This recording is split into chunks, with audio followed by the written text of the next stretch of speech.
balamız bizim öz plakatını təqdim edir bizə. Elxan, istəyirəm sən burada nə çəkmisənsə, onu bizə təqdim eləyəsən. Baxın, burada deməli bir pilləkəndir. Pilləkəndə Molla Nəsrəddin yazılar yazır. Burada niyə əks etdirmişsən Elxan?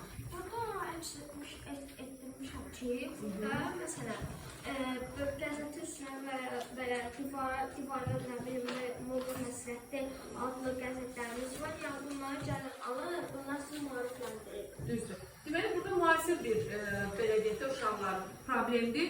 Siz bilirsiniz, müasir problemlərdən biri reklamdır və burada Molla Nəsrəddin öz jurnalını nə edir burada?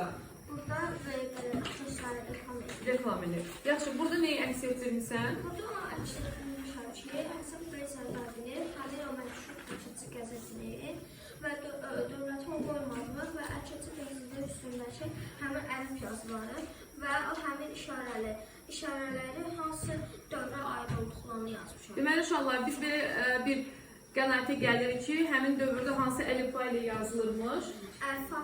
Ərəb və ərəb, əsas ərəb əlifbası ilə. Yaxşı, bəs müasir Molla Nəsrəddin jurnalı olsaydı, hansı problemləri tənqid edərdi, işa edərdi?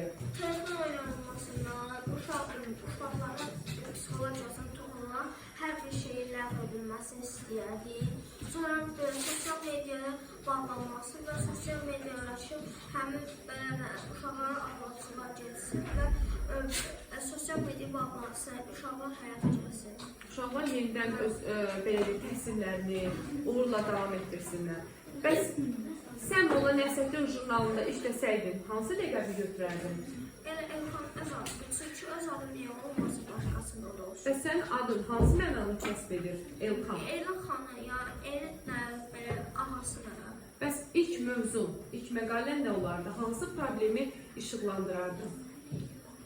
Orada şəhidlərin bizim üçün nə canlar verdiyini və bunları təzədən nəfər işıqlandırmağımızı göstərər. Onları gənc nəslə və əlbəttə öz dostlarıma necə tanıtmağımı. Çox sağ ol Elxan. Səni əla qiymətləndirirəm.